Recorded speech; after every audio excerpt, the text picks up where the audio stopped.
जय हिंद। मैं Sunil Yadav.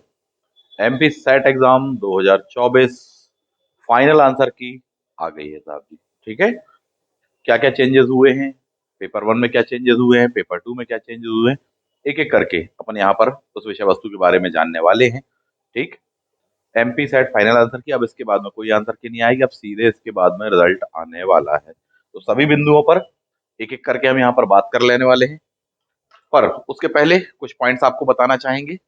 For example, जैसे कि जिन भी विद्यार्थियों का इसमें अच्छा स्कोर जाने वाला है साहब जी, एक जो एवरेज स्कोर बताया है जितने पर कट ऑफ जाएगा, बिल्कुल तैयारी में लग जाइए साहब जी। असिस्टेंट प्रोफेसर का फॉर्म भरने आपको मिलने वाला है 2025 का। अपने यहाँ बैच स्टार्ट हो चुके हैं, जनवरी माह में ही स्टार्ट हो चुके हैं।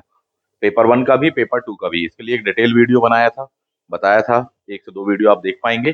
काफी अच्छा बैच है। अभी से लगना पड़ेगा, अभी से जुटना पड़ेगा, आपको बहुत हेल्प मिलने वाली है। और हमारा टारगेट क्या है? 85% प्लस बनाना है। ऐसी सेट एग्जाम में टारगेट था आपका 80% प्लस बनाना, अपन ने बनाए हैं। जो क्वेश्चन बताए थे, जो आंसर बताए थे, वही आंसर है लगभग। ठीक है, ये वीडियो नहीं देखा है, देख लेना बहुत अच्छे से। ये और एक इसके ठीक पहले वाला, पेपर वन को आपको टारगेट करना पड़ेगा, किस प्रकार से तैयार करना है, वो सारी बातें बताई गई हैं। नेक्स्ट पॉइंट पर आ जाते हैं। दूसरा सबसे महत्वपूर्ण point, history optional assistant professor 2022 वाले जो हैं, ठीक है, चाहे 25 वाले हों चाहे 22 वाले, 25 वालों के लिए हिस्ट्री ऑप्शनल का भी बैच स्टार्ट हो चुका है, जो कि 1 जून को आपका एग्जाम की डेट है। आप जानते होंगे इस बारे में, बहुत बड़ा सिलेबस है, अभी से पढ़िए साहब जी। अपने यहाँ ऑनलाइन मोड पर बैच स्टार्ट हो चुका है। ऑनलाइन और ऑफलाइन दोनों ही प्रकार की सुविधा होती है, हाइब्रिड क्लास होती है। आप दूरस्थ क्षेत्र में हैं, ऑनलाइन अटेंड कर सकते हैं, संपर्क कर लीजिएगा। नेक्स्ट, इसमें एक पॉइंट और भी ध्यान देने वाली बात है कि जो इनका इंटरव्यू है 2022 का एपी का, बहुत तैयारी करनी है अपन को, बहुत सारे सेक्शन तैयार करने हैं। बहुत कंफ्यूजन रहता है कि हाँ, बॉडी लैंग्वेज को लेकर के, बैकग्राउंड को लेकर के, हिस्टोरिकल बैकग्राउंड को लेकर क्या क्वेश्चन आएंगे, प्लस हिस्ट्री ऑप्शनल सब्जेक्ट जिनका है, आप गौर से देखिए किस प्रकार से क्वेश्चन आएंगे। होम साइंस वालों का हुआ, संस्कृत वालों का हुआ, हिंदी लिटरेचर वालों का भी हुआ है इंटरव्यू। आपने गौर किया हो तो हिस्टोरिकल बैकग्राउंड को काफी पूछा है, जबकि उनका हिस्ट्री सब्जेक्ट नहीं है। अपना हिस्ट्री बैकग्राउंड है, जिनका हिस्ट्री ऑप्शनल सब्जेक्ट है, फिर तो कितने डेप्थ में क्वेश्चन पूछने वाले हैं, इस बात को आप बहुत अच्छे से समझ लीजिए। इसको तैयार करना है इंटरव्यू को, बिल्कुल संपर्क करें दिए गए नंबर पर, आपको अच्छा खासा उस चीज के लिए विधिवत डेडिकेटेड बैच मिल जाएगा। चलिए आगे बढ़ते हैं। नेक्स्ट, फाइनल आंसर की जो अपन ने बताई हुई थी, पहले ही कहा था 98 99% लगभग वही होने वाला है, कुछ एक में ही चेंज आएगा, थोड़ी बहुत ही चेंज आया है, बाकी सारी चीजें वही हैं। ठीक है, इंटरव्यू की स्ट्रेटेजी जो बताई थी ये वो चीज है। आगे बढ़ जाते हैं। चलिए, फाइनल आंसर की MP set exam set B पर हम यहाँ पर बात करने वाले हैं। एक नजर मार लेंगे आप, इससे ही मैच करेंगे। इसमें जो आप ध्यान दीजिएगा, सेट बी है, सेट बी के अकॉर्डिंग मैं आपको आंसर बता रहा हूँ, क्वेश्चन नंबर आप उसी से मैच करिएगा। पेपर वन पेपर टू दोनों पर ही बात कर लेते हैं। ये सामने आप देख पा रहे होंगे क्वेश्चन नंबर वन, जैसे कि आपको दिया था पैसेज वाला, जो येलो कलर के हैं वो पूर्व में आंसर माने गए थे। यदि उनमें आंसरों में कोई चेंज नहीं किया गया तो येलो ही अपन ने रखा है, यानी पहले का आंसर, फाइनल आंसर क्या है? बी ऑप्शन ही है, निरक्षरता ही है। क्वेश्चन नंबर टू का आंसर बी सी ऑप्शन ही है, असमान रूप से, यह उसका मीनिंग है। यहाँ पर हिंदी और इंग्लिश दोनों ही वर्जन आपको यहाँ पर दिए हुए हैं। यदि इसमें कोई चेंज आया है तो मैं आपको पहले बताऊंगा। गौर करने वाली बात है, यदि आप नोट डाउन करना चाहते तो नो चेंज वाले क्वेश्चन लिख ली, question number 17, question number 41, question number 48, 17, 41, 48, इनमें किसी भी प्रकार का चेंज नहीं है। वहीं बात करें कि अगर किन में चेंज आया हुआ है, जो आंसर अपन ने बताए थे लगभग वही आंसर है। दो क्वेश्चन को लेकर के अपन ने कहा था, तो क्वेश्चन नंबर 6 और क्वेश्चन नंबर 19, इनमें बदलाव आया है। ठीक है, देखेंगे क्या बदलाव आया है। तो टू का आंसर क्या है? सी है। क्वेश्चन नंबर 3 का आंसर ए है। क्वेश्चन नंबर 4 का आंसर सी है। क्वेश्चन नंबर 5 का आंसर किस मुद्दे के लिए महिलाओं वाला, डी ही आंसर माना गया है। क्वेश्चन नंबर 6 का आंसर, इसमें गौर करने वाली बात है कि इसमें बदलाव किया गया है। क्वेश्चन क्या था? कौन सा गैर मौखिक संचार का प्रकार नहीं है साहब जी? ठीक है, पहले दिन से क्या बता रहे हैं साहब जी? इसका आंसर डी आएगा। कई विद्यार्थियों ने सोर्स भी मांगा तो उपलब्ध भी कराया था। चलिए, ये अच्छा हुआ आपके लिए, बहुत सारे विद्यार्थियों के लिए इसका आंसर बदल करके क्या हो गया है? डी हो गया है। तो जिन्होंने डी लगाया होगा उनको लाभ मिलने वाला है। तो ये क्वेश्चन नंबर 6 पर ये बदलाव आया है।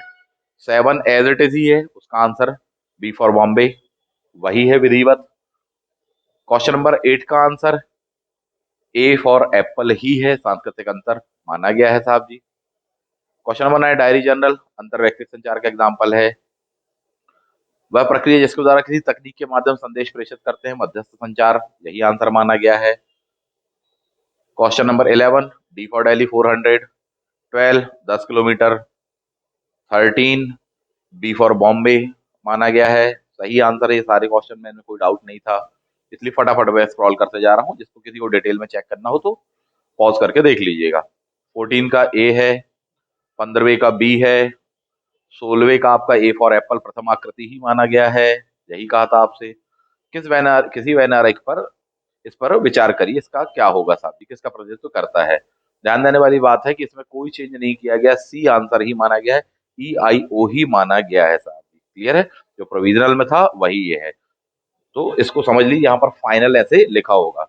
इस वीडियो के डिस्क्रिप्शन बॉक्स में आपको ये PDF भी मिल जाएगी साहब, तो आराम से मैच कर लीजिएगा।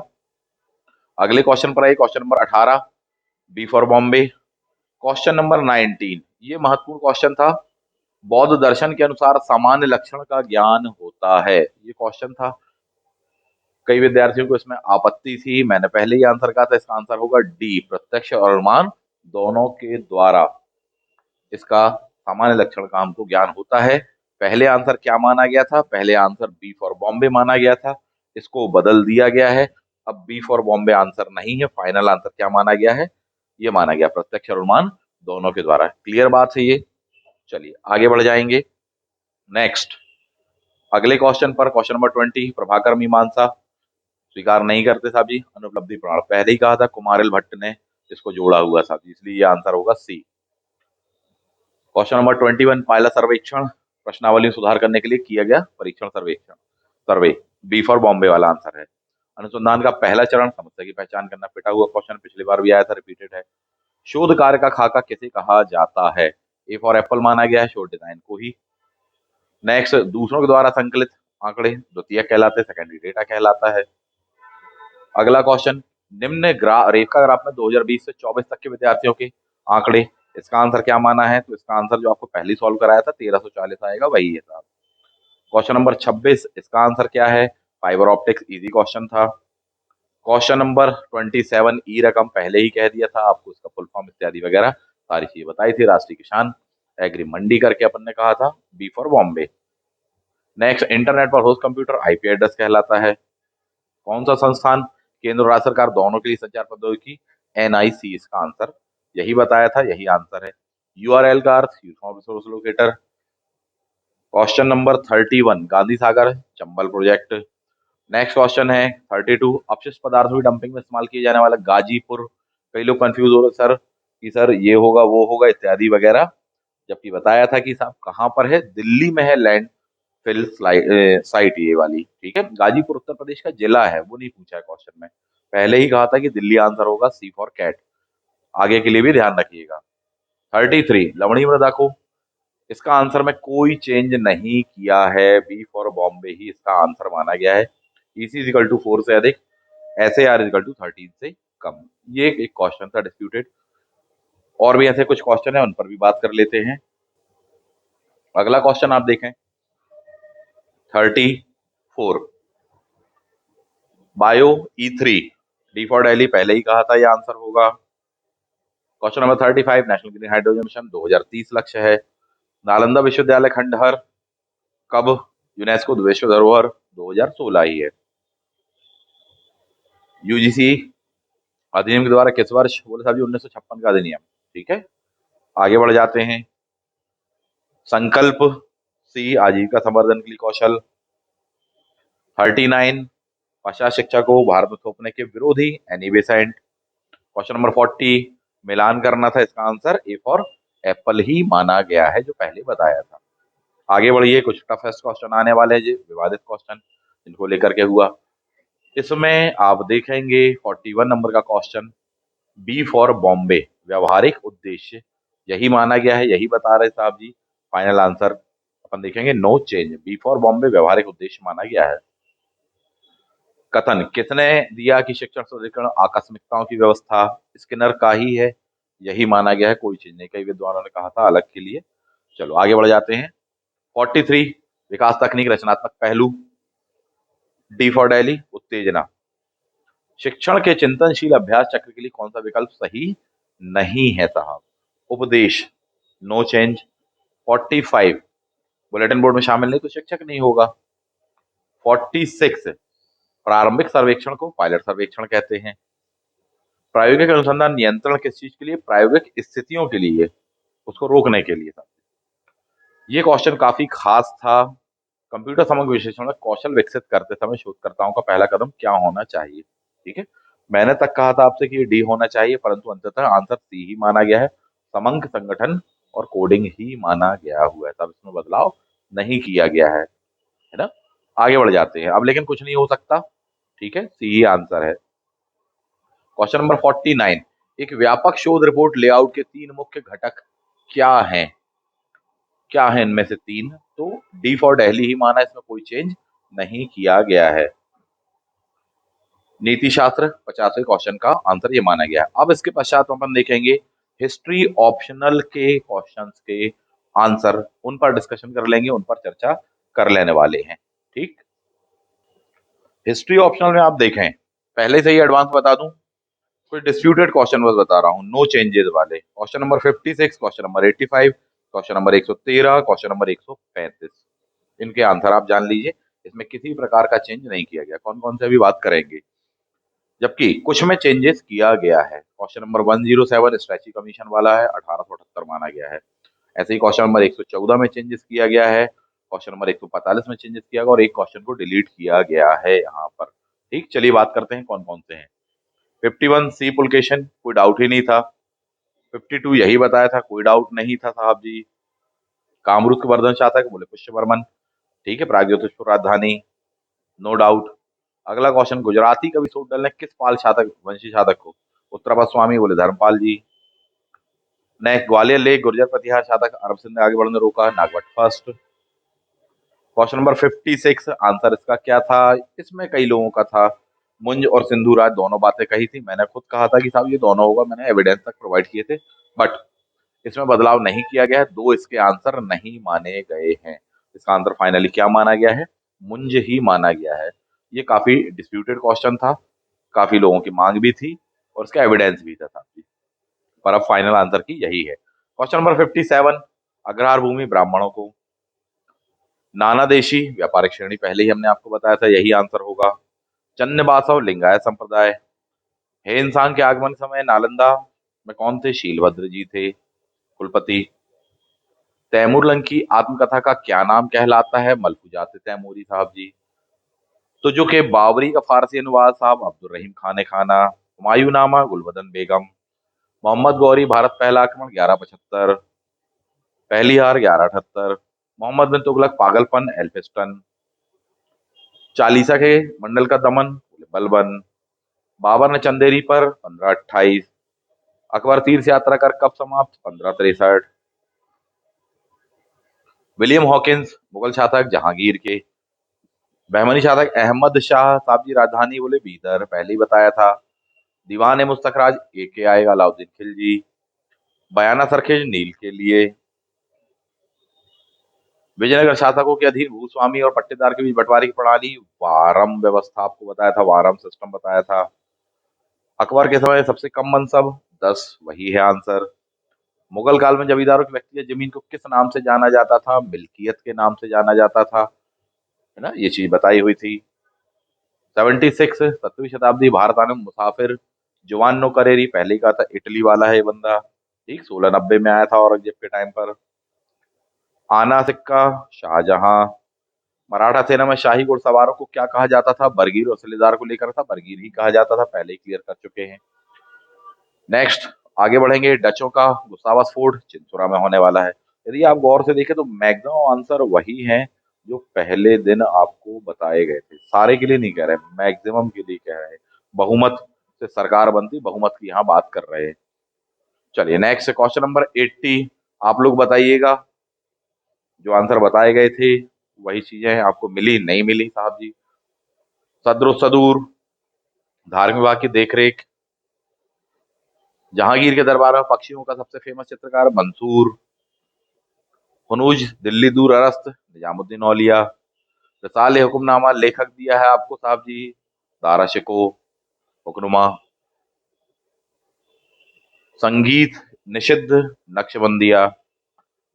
भक्ति संत बाबा फरीद से वार्तालाप, इसमें चेंज नहीं किया था जी, नानक को ही माना है। ठीक है, तो ये वो क्वेश्चन था, इसको लेकर के कई लोग परेशान भी होंगे, दुखी भी हुए होंगे। अगले क्वेश्चन पर आते हैं, पर अब जो आंसर है तो है कृष्ण जी को उपासक नहीं, रामानंद। खैरुल मनाजिल मदरसा महामनगा। कौन मुगल स्थापत्य कला का वह उदाहरण है जिसमें संगमरमर का यूज, एतमादुद्दौला। सूचियों को सम्मिलित करिए, कौन सी कहाँ पर है, तो ये अपन ने देखा हुआ था, इसका आंसर सेम है, बी ही माना गया है। क्वेश्चन नंबर 90, फतेहपुर सीकरी में अकबर ने क्या बनवाया था साथी, that is the punch Mahal.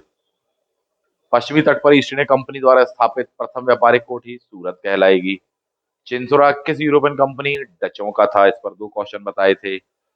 वांडी wash के युद्ध में किस अंग्रेज अधिकारी ने फ्रांसीसी कंपनी को करारी हार, है ना, तो सरायरकूट सही है, यही बताया था, बिगनिंग से पहले दिन से बता रहे हैं। किस वर्ष पंजाब ईस्ट इंडिया कंपनी, 1849। द्वितीय आंग्ल मैसूर युद्ध, मंगलौर की संधि। अंग्रेज इतिहासकार 1857 सभ्यता बर्बरता, टी आर होम्स का फेमस कथन कहलाता है। भूमि बंदोबस्त पितामह मार्टिन बर्ड को कहा जाता है साहब। ठीक, नेक्स्ट जाते हैं, भारत से किस गवर्नर जनरल वायसराय ने प्रांतों हेतु वित्तीय हस्तांतरण मेयो के द्वारा शुरू किया गया था, पहला बंदा कहलाता है। इवन जो डेमो क्लासेस लगती थी उसमें तक ये टॉपिक बताया हुआ था, एज इट इज वही आया। केंद्र में द्विसदनी विधानमंडल की स्थापना 1919। वायसराय के प्रयासों से स्थानीय स्वशासन, लॉर्ड रिपिन। अगला क्वेश्चन, मुगल शासक फर्रुखशियर, इसका आंसर दोनों ही कहा था पहले दिन से, बोले बंगाल बस का आएगा, नहीं दोनों आएगा। बंगाल के लिए भी था और बंबई के लिए भी, सूरत प्रेसिडेंसी वाले क्षेत्र के लिए भी कई सुविधाएं प्रदान की गई थी साहब। ठीक, तो इसका आंसर होगा ए बी। 1765 नमक निर्माण व्यापार, रॉबर्ट क्लाइव ने ये काम किया था। ब्रिटिश भारत का कितना परसेंट भूभाग स्थायी बंदोबस्त, 19%। बहुत अच्छे से देख लीजिए इनको, इवन जिनने सेट नहीं भी दिया सीधे ये भी देने वाले हैं ना, देख लो अच्छे से, क्वेश्चन रिपीट होने वाले हैं इनमें से कई, बहुत काम आने वाले हैं। ठीक है, बहुत शॉर्ट में बहुत संक्षेप में इसलिए बता रहे हैं ताकि आपको समय ना बर्बाद हो।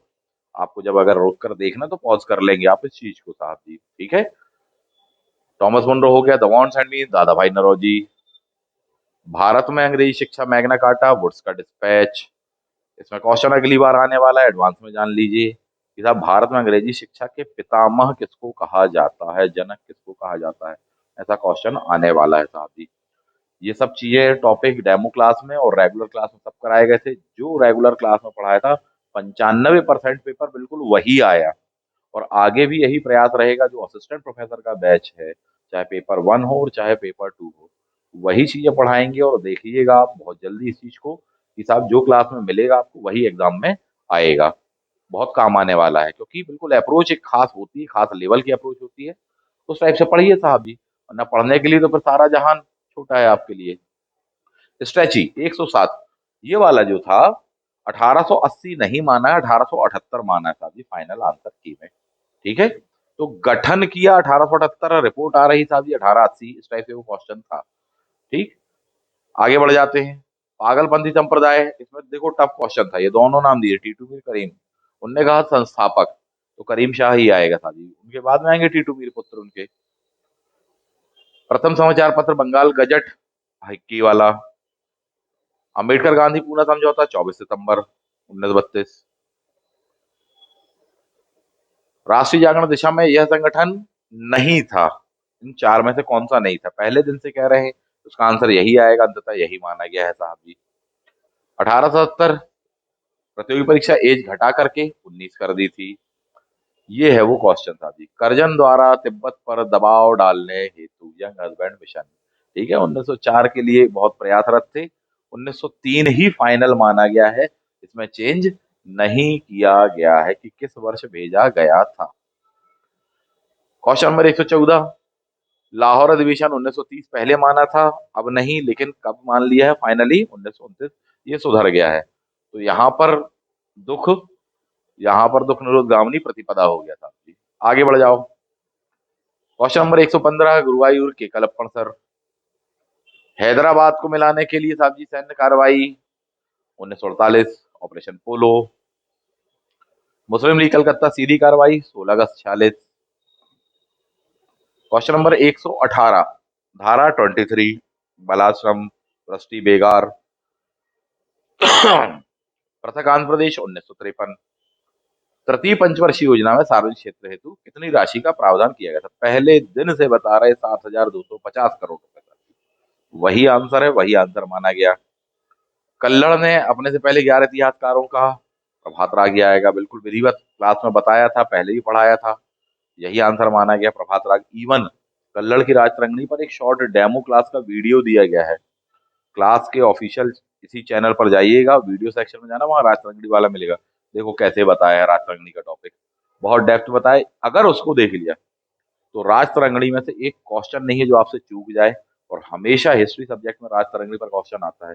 एक एक सेक्शन बता दिया था अभी वहां पर। यथासंभव प्रयास किया, वो देखिएगा, फिर बताइएगा कैसा लगा वो वीडियो। या आप में से किसी ने देखा है क्या पहले, ये भी बताएं। टाइन बी साहब जी, कितनी सभ्यताओं में? ठीक है, 29 किया था मैंने, कहा था घटा करके 26 कर दिया था, वही आंसर अंततः माना फाइनल। किसने कहा विश्व इतिहास महान संस्कृतियों का खेल है? यही चीज कहा था कि ओसवाल्ड स्पेंगलर, पहले दिन से बता रहे हैं। कई लोगों ने आपत्ति की थी। कार्ल मार्क्स की मान्यता पर संघर्ष, सर्वहारा। यूनानी रोमन इतिहास की अवधारणा बोले मानवतावाद। हैसीडियस युग चक्रवादी सिद्धांत देता है हैसीडियस। 127 अपन देखे, इतिहास में निष्पक्षता संभव नहीं है, बटरफील्ड पहले दिन से बोल रहे थे। अंततः वही आंसर फाइनली माना गया है, बटरफील्ड। इतिहास में निष्पक्षता संभव नहीं, इसको रट लो, अभी फिर आएगा ये क्वेश्चन, रिपीट होने वाला है एपी में। भारतीय राष्ट्रवाद सामाजिक भ्रष्टाचार, ए आर देसाई साहब। सबाल्टर्न में अपन देखें जनसाधारण का चित्रण। उत्तरवर्ती आधुनिक इतिहासकारों का इतिहास के प्रति दृष्टिकोण क्या है? अब नया वाला साहब जी, आलोचनात्मक विश्लेषणात्मक। क्वेश्चन नंबर 131, 131, कुमारपाल चरित हेमचंद्र ही होगा साहब जी। वैपुल्य सूत्र संस्कृत में। ठीक है, 9 ग्रंथ कहलाते हैं, सब बताया हुआ है। पाटलिपुत्र प्राचीन नगर खुदाई किसने है? बोले साहब स्पूनर। रिपीट होने वाला है क्वेश्चन, या तो इसका आएगा या तो तक्षशिला इत्यादि वगैरह के आने वाले हैं। जूनागढ़ बना देते। 135 नंबर का क्वेश्चन, ये था वो क्वेश्चन साहब जी, जिसको लेकर काफी मामला हुआ और अभी भी कई लोग असंतुष्ट होने वाले हैं या असहमत होने वाले हैं। इसका फाइनल आंसर शमी का वृक्ष ही माना गया है नई रिसर्च के अनुसार साहब जी। जीवन वृक्ष कहा है शमी के वृक्ष को साहब जी। राजस्थान, राजस्थान लोकल है ना, खेजड़ी वृक्ष, शमी का वृक्ष, ये वो चीजें हैं। तो ये क्वेश्चन को लेकर काफी लोगों ने कहा था, पर वही है आंसर सी। विशाल स्नानागार मोहनजोदड़ो। कौन सी संस्था वैदिक काल में जीवन प्रबंधन विदत, अपन ने धार्मिक जीवन वाली विदत थी, धार्मिक संस्था थी। बौद्धों की तीसरी सभा अशोक, पाटलिपुत्र में। राजनीतिक विचार संस्थाओं के लेखक कौन है? रट लो साहब जी ये किताब का नाम, रामशरण शर्मा जी, वही आंसर। नेक्स्ट, कठोपनिषद में आत्मा को निम्नलिखित में से क्या कहा गया है? तो पुरुष कहा गया था, है ना, ये सही है साहब जी। प्रकृति और पुरुष की अवधारणा, अनश्वर, उन्हीं तत्वों के संयोजन से। मगध की प्राचीनतम राजधानी कौन सी मानी जाती है? That is the Rajgriha. Sikandar के आक्रमण के समय तक्षशिला का शासक? बोले साहब आम्भी। सातवाहन काल गौलमेक सेना की एक टुकड़ी का प्रधान। यही आंसर माना, पहले दिन से बोल रहे हैं आपसे साहब। नेक्स्ट, पहली बौद्ध संगति का आयोजन, बना देंगे राजगृह। मौर्य काल, ये वाले क्वेश्चन का आंसर चेंज किया गया है 145 नंबर का। मौर्य प्रांत की राजधानी क्या? पहले विदिशा माना गया था, उज्जैन मान लिया गया है।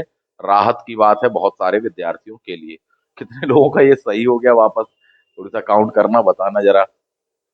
चलिए, सप्तांग सिद्धांत अर्थशास्त्र। क्वेश्चन नंबर 147, ये क्वेश्चन डिलीट किया गया है।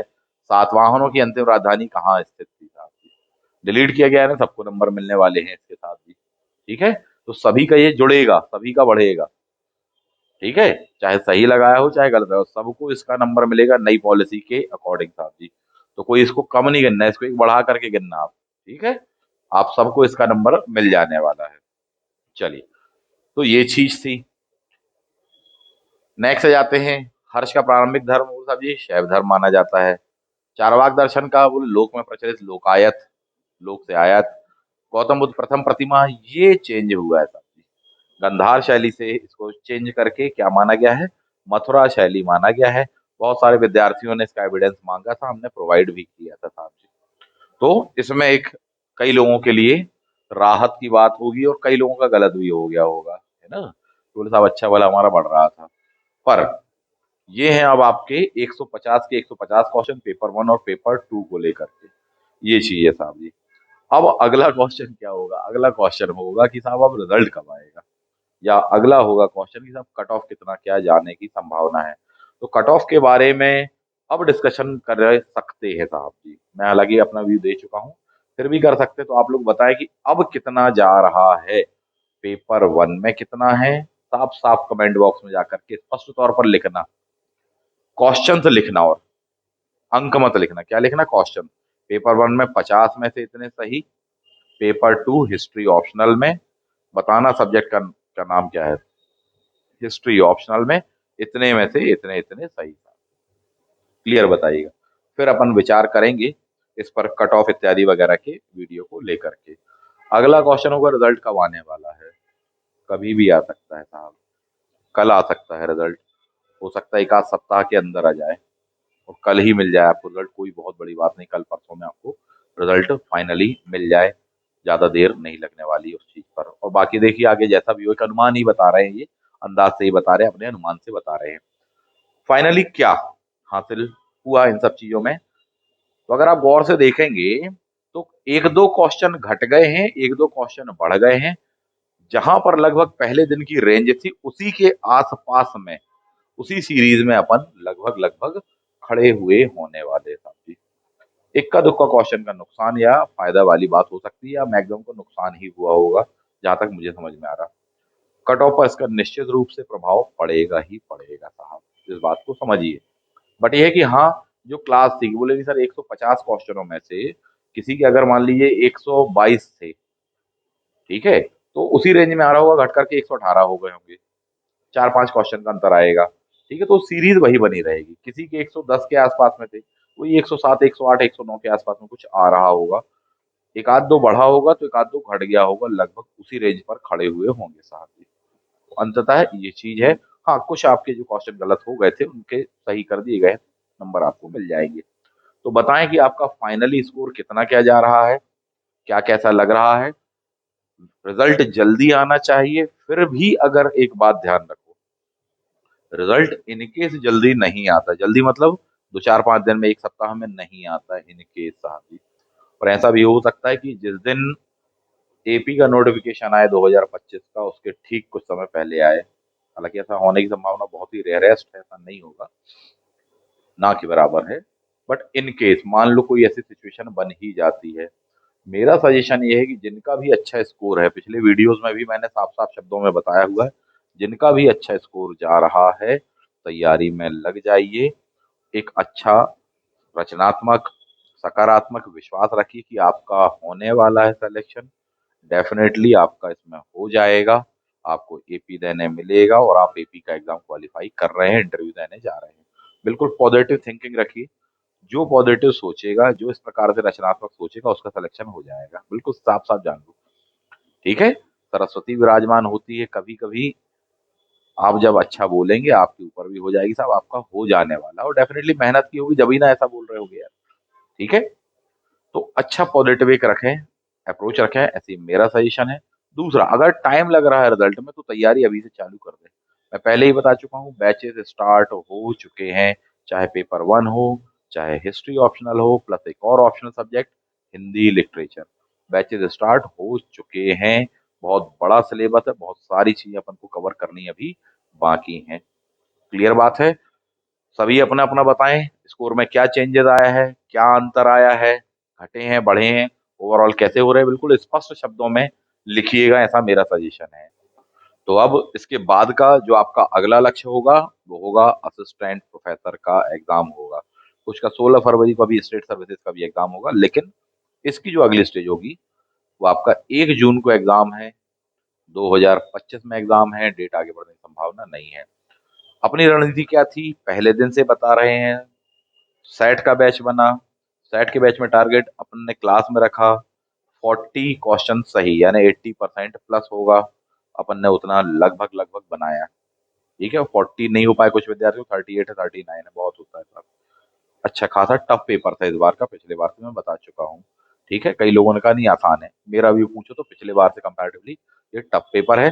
फर्स्ट एट देखने में बड़ा आसान लगता है एग्जामिनेशन हॉल में, लेकिन बाद में जब आप उसके अंदर डेप्थ में घुसते हो तो आंसर जो है वो टफ हो जाएंगे।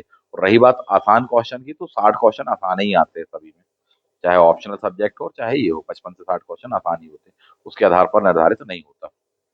ठीक, तो अपन ने सेट पेपर को लेकर टारगेट बनाया था, अपन ने उस चीज को अचीव किया। जो चीजें बताई थी कहाँ से आएगा, किन किन सेक्शनों से आएगा, वहीं से पेपर आया। बिल्कुल सेम यही स्ट्रेटेजी अपनी कैरी फॉरवर्ड होने वाली है अगले एग्जाम को लेकर के, असिस्टेंट प्रोफेसर को लेकर के। उसका टारगेट है अपना 160 से 170 क्वेश्चन आपके सही होने ही चाहिए, यानी 80 से 85%। हिस्ट्री ऑप्शनल सब्जेक्ट हो चाहे हिंदी लिटरेचर हो, हिंदी लिटरेचर तो और ज्यादा होंगे। पेपर वन में भी आपको यही बताया, उसी रणनीति को लेकर के उसी तरीके से अपन काम कर रहे हैं, उसी प्रकार से उसमें बैच चल रहे हैं साहब जी। और डेफिनेटली उतना स्कोर खिंचेगा, आराम से खिंचेगा। बशर्ते ये है कि जो तौर तरीके बता रहे हैं वैसे पढ़ना है आपको, जो कंटेंट दे रहे हैं, जो नोट्स दे रहे हैं, सिर्फ उससे पढ़िए। अभी सबसे पहला काम, जो बुक्स बता रहे हैं केवल उनसे पढ़िए, इधर उधर मत भटकिए। बहुत लंबी लाइन है साहब जी। क्यों? क्योंकि कम को ही आप साध लो, वही बहुत बड़ी बात है। नहीं तो घर में लाइब्रेरियां हैं, और जितनी अधिक किताबें हैं उतनी आप देखेंगे डिस्टरबेंस उत्पन्न होने वाला था जी। तो ये ओवरऑल अभी फिलहाल में अपने सामने ये है। लास्ट पॉइंट, बिल्कुल जल्दी से आप जुड़ें उस बैच में, संपर्क कर लें साहब दिए गए नंबर पर, जुड़ जाइए क्लास में, जैसा जैसा बता रहे करते जाइए, क्योंकि समय है आपके पास में कम। आशा करते हैं आप सभी लोगों का काफी अच्छा इसमें स्कोर हो रहा होगा, अच्छा जाएगा आपका पेपर, अच्छा गया है, अच्छा रिजल्ट आएगा, हो जाएगा आपका इसमें। ऐसी सभी के लिए मैं शुभकामनाएं करता हूँ। मिलते हैं आप सभी से नेक्स्ट वीडियो में। Thank you. जय हिंद।